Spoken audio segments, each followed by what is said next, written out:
ഇപ്പോഴത്തെ ഭാരവാഹികളിരിക്കുന്ന ഈ അസോസിയേഷനിൽ എൻ്റെ മുൻ അനുഭവത്തിൻ്റെ പേരിൽ എനിക്ക് ഇവിടെ വരാൻ ഏറ്റവും യോജിച്ച വസ്ത്രവും ഏറ്റവും നല്ല വസ്ത്രവും ഇത് തന്നെയാണെന്ന് എനിക്ക് തോന്നിയതുകൊണ്ടാണ് ഇങ്ങനൊരു വേഷത്തിൽ ഇവിടെ വന്നത്. പിന്നെ എൻ്റെ പ്രതിഷേധത്തിൻ്റെ ഭാഗവും കൂടിയായിട്ടാണ് ഇപ്പോഴും ഞാൻ ഒരു ഗൗരവകരമായ ഒരു കുറ്റം ആരോപിച്ചിട്ട് അത് പോലീസ് കുറ്റപത്രം കൊടുത്ത് കോടതിയിലിരിക്കുന്ന പ്രതികൾ 4 പേരെ പ്രതികളാക്കി പോലീസ് കുറ്റപത്രം കൊടുത്തിരിക്കുകയാണ്. എന്നിട്ട് പോലും അവരിവിടെ ഭരണാധികാരികളായി തുടരുകയും മാത്രവുമല്ല അടുത്ത ടേമിലേക്ക് ഇവർ തന്നെ പ്രസിഡൻറ്റും സെക്രട്ടറിയും ഒക്കെ ആയിട്ട് മത്സരിക്കുകയും ചെയ്യുകയാണ്. അപ്പോൾ എൻ്റെ പ്രതിഷേധത്തിൻ്റെ ഭാഗവും കൂടിയായിട്ടാണ് ഞാനിത് ഈ വസ്ത്രം ധരിച്ചിരിക്കുന്നത്. കൂടാതെ ഈ അസോസിയേഷനിൽ ഇപ്പോഴത്തെ ഭാരവാഹികളിരിക്കുന്ന ഈ അസോസിയേഷനിൽ വരാൻ ഏറ്റവും ഉചിതമായ വസ്ത്രം ഇത് തന്നെയാണെന്ന് ഞാൻ വിശ്വസിക്കുന്നു. തീർച്ചയായിട്ടും ഉണ്ട്. 1-ാം പ്രതി ആൻഡോ ജോസഫ് പ്രസിഡന്റാണ്, 2-ാം പ്രതി സെക്രട്ടറിയാണ് ബി രാകേഷ്.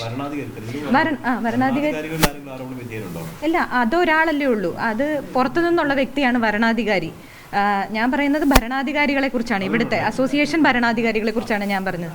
അസോസിയേഷൻ്റെ ഇപ്പോൾ ഇലക്ഷൻ ഭരണാധികാരി എന്ന് പറയുന്നത് പുറത്തു നിന്നുള്ളൊരു വ്യക്തിയാണ്, ഒരു അഡ്വക്കേറ്റാണ്. തീർച്ചയായിട്ടും നിലനിൽക്കുന്നുണ്ട്. ഇവിടെ സ്ത്രീകൾക്ക് സുരക്ഷിതമായ ഒരിടമല്ല.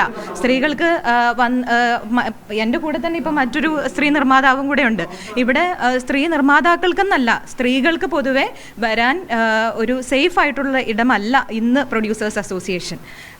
ഇത് പുരുഷന്മാരുടെ ഒരു കുത്തകയാക്കി വെച്ചിരിക്കുന്നത്, പ്രത്യേകിച്ച് പതിറ്റാണ്ടുകളായിട്ട് ഈ പറയുന്ന കുറച്ച് പേരുടെ ഒരു 10-15 പേരുടെ കുത്തകയാക്കി വെച്ചിരിക്കുന്ന ഒരു അസോസിയേഷനാണിത്. ഇവിടെ മാറ്റങ്ങൾ വരണം. ഏത് സ്ഥലത്താണെങ്കിലും കുറച്ച് പേര് അത് കൈയടക്കി വെച്ച് കഴിഞ്ഞാൽ അത് മുരടിക്കും. അപ്പോൾ ആ ഒരു അവസ്ഥയിലാണ് ഇന്നുള്ളത്. ഇന്ന് പ്രൊഡ്യൂസേഴ്സ് അസോസിയേഷൻ എല്ലാ സംഘടനകളിൽ നിന്നും താഴെയാണ് നിൽക്കുന്നത്. അത് ഇങ്ങനൊരു അവസ്ഥയിലേക്ക് ഇതിനെ എത്തിച്ചത് ഇപ്പോൾ ഇരിക്കുന്ന ഭരണാധികാരികളാണ്. അവിടെ മാറ്റം സംഭവിച്ചെങ്കിൽ മാത്രമേ മൊത്തത്തിൽ ഇൻഡസ്ട്രി, ഒരു പ്രൊഡ്യൂസേഴ്സ് അസോസിയേഷനിൽ മാറ്റം വരുമ്പോൾ അത് പരോക്ഷമായി മുഴുവൻ ഇൻഡസ്ട്രിയുമായാണ് ബാധിക്കുന്നത്. അപ്പോൾ അത് തീർച്ചയായിട്ടും ഉണ്ട്.